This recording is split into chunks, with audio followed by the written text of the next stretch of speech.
Bonsoir et bienvenue à ce partage. J'espère que vous allez bien, que tout est en contrôle pour vous avec le Seigneur. Dieu est bon, Dieu est fidèle. Amen. Le titre de mon partage, je pense que ça va rejoindre quand même plusieurs personnes. C'est « Quand la peur conduit à la désobéissance ». Et je vais vous mettre un peu en contexte. C'est la guerre entre Israël et les Philistins. Et dans cette période-là, c'est Saül qui est le roi. Et la Bible dit que les Philistins se sont assemblés pour combattre Israël, comme on a vu ça à plusieurs reprises dans la parole de Dieu. Pardon. Et les hommes d'Israël, ils se sont vus pousser à l'extrémité.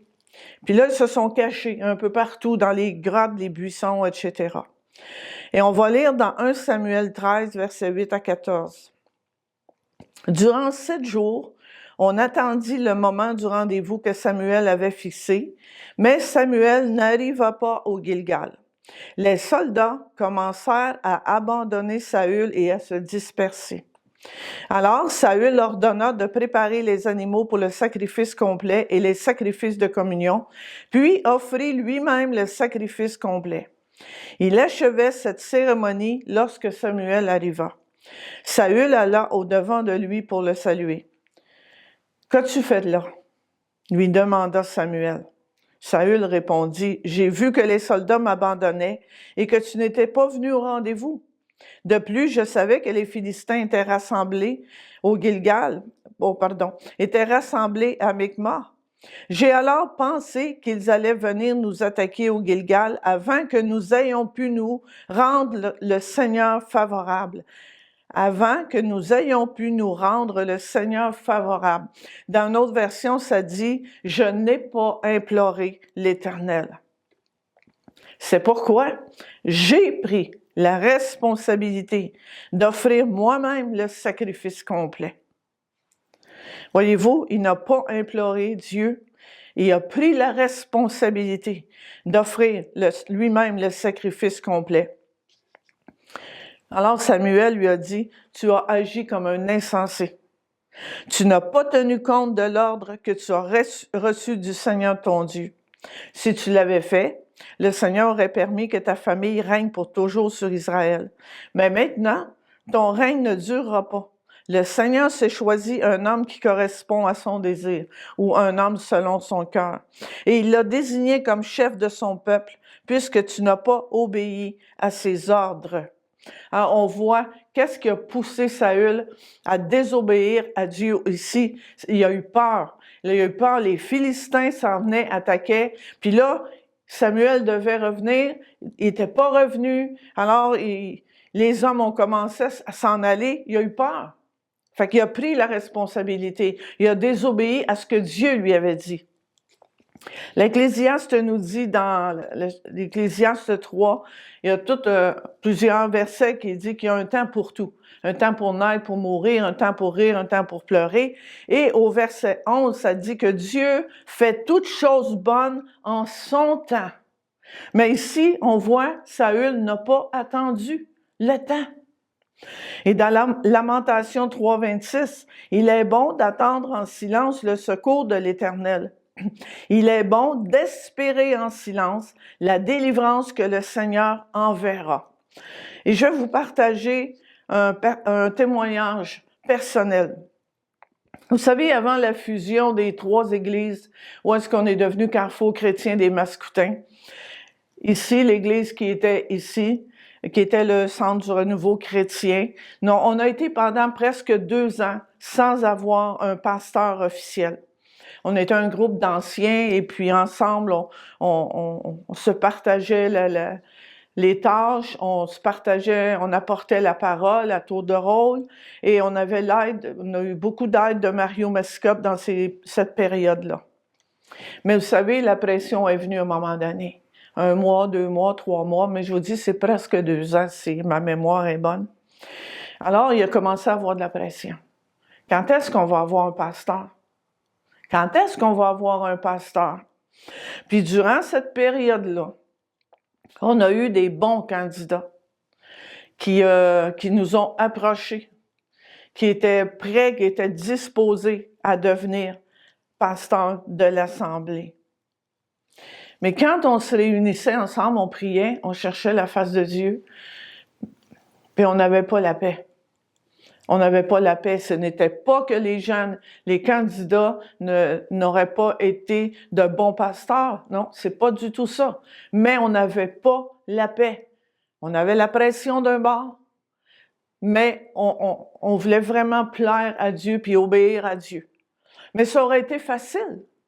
Ça aurait été facile d'accepter une candidature, puis on aurait fait taire les gens, puis on aurait eu un pasteur. Mais je sais que c'était la volonté de Dieu pour cette période-là, ce qu'on a vécu. C'était la volonté de Dieu pour amener les trois assemblées à la réconciliation et à la fusion.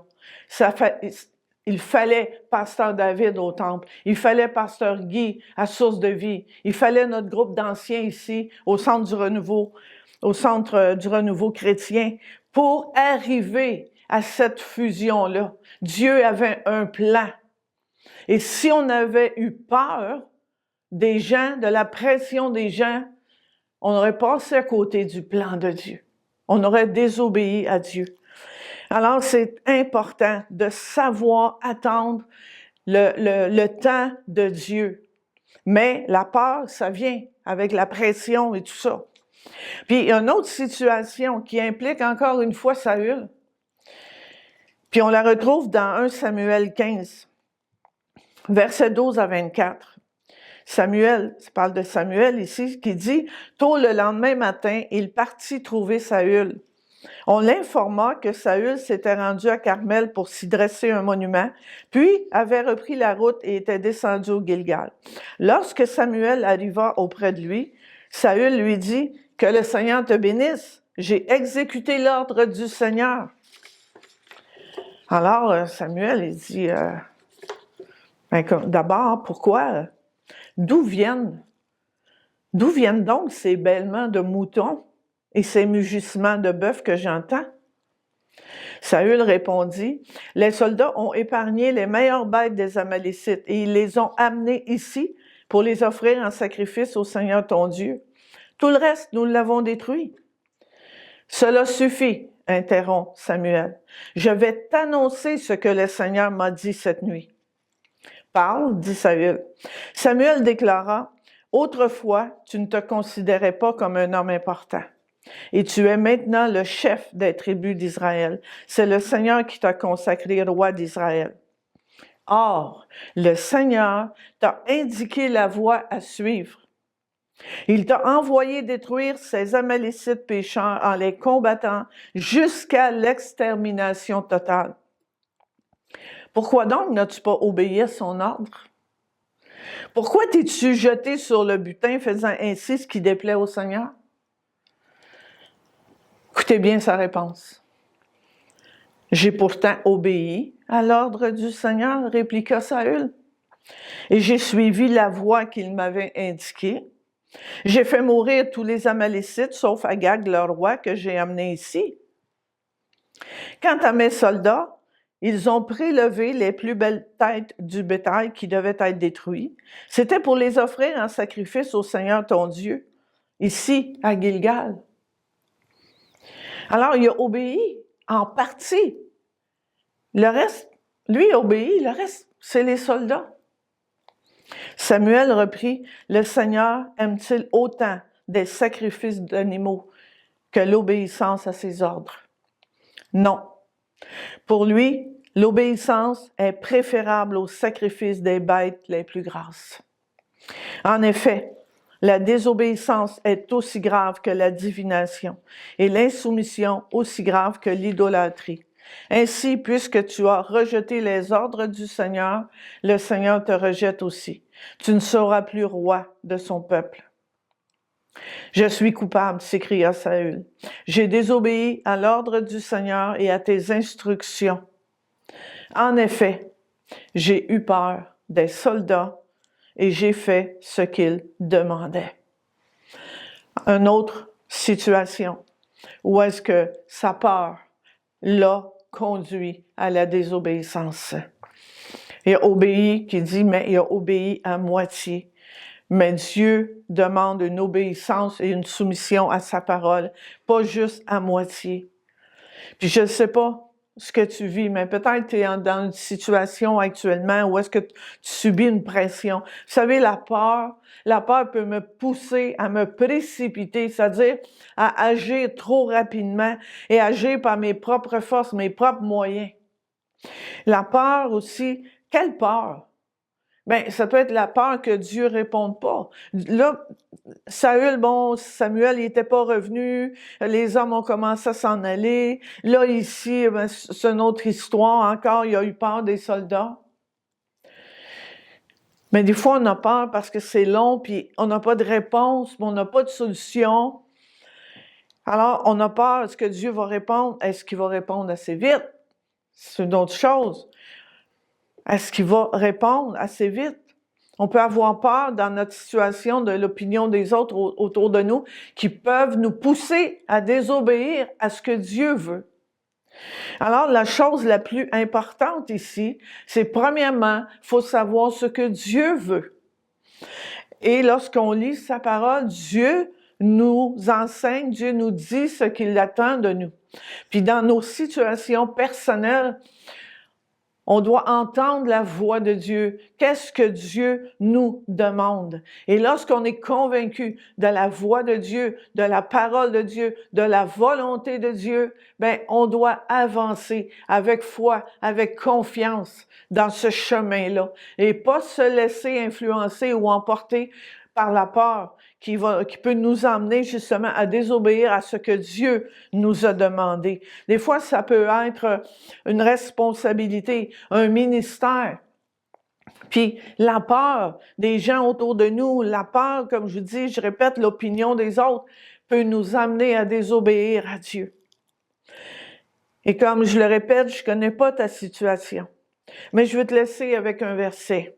Avec ce verset du psaume 37, 5 qui dit « Recommande ton sort à l'Éternel, mets en lui ta confiance et il agira. » Peu importe le temps que ça va prendre, si tu connais la volonté de Dieu, si tu sais que Dieu t'a parlé, tu sais que Dieu t'a parlé, fais-lui confiance, mets ta confiance en lui et sois certain, sois certaine que Dieu va agir. Et on va terminer avec le chant qui dit « Je m'abandonne ». Abandonne-toi au Seigneur. Ça dit, je m'abandonne, je veux te connaître plus. Et plus je vais connaître Dieu, plus je vais être sensible à sa voix, plus je vais être sensible à sa volonté, et plus je vais le connaître, plus je vais m'approcher de lui. Alors, on termine avec ce chant-là et je vous encourage à prendre un temps dans la prière et à mettre ta situation, expose ta situation à Dieu. Il va t'accueillir et il va te montrer la voie, le chemin que tu dois suivre, ce que tu dois faire dans ta situation précise. Alors que Dieu t'accorde sa grâce et sa bénédiction. Amen. Alléluia, Jésus. Oui, Seigneur.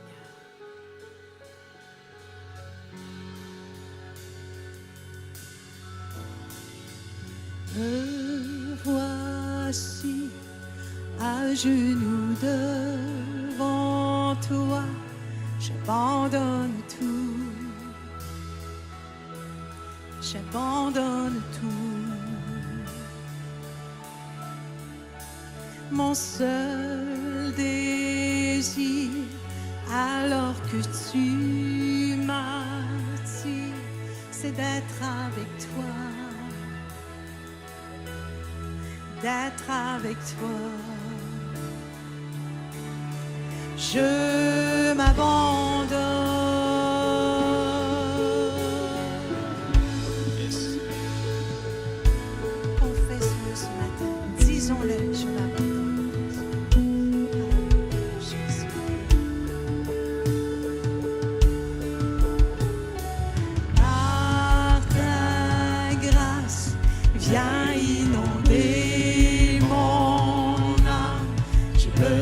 besoin de toi. Yes. J'ai besoin de toi.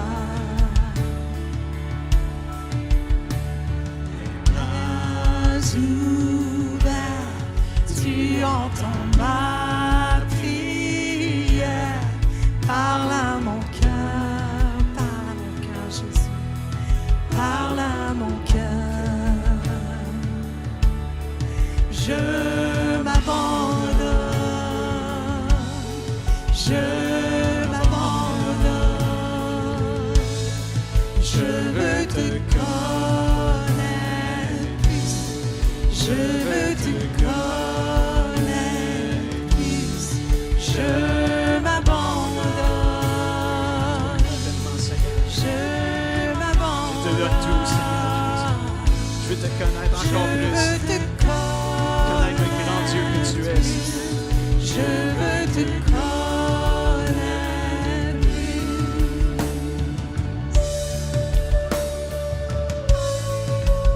Juste ferme tes yeux partout dans l'église et dans les maisons. Laisse la présence de Dieu te faire du bien. Abandonne tout. Lâche prise ce matin.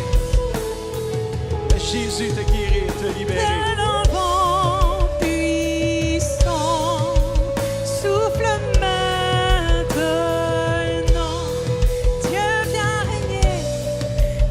vient régner en moi. Tel un ouragan, réveille mon âme. Dieu vient régner en moi.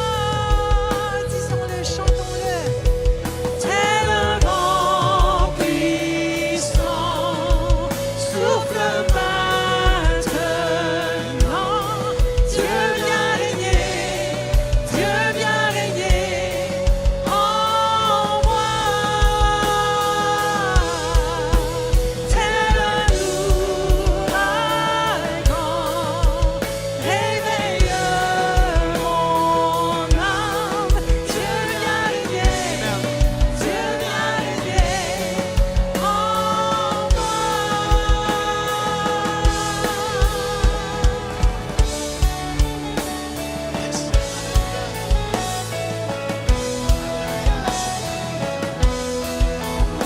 Le souffle de l'Esprit souffle sur nous ce matin. Alléluia. Pour la gloire de ton nom, Jésus. Souffle sur nous. Tel un vent puissant, souffle maintenant.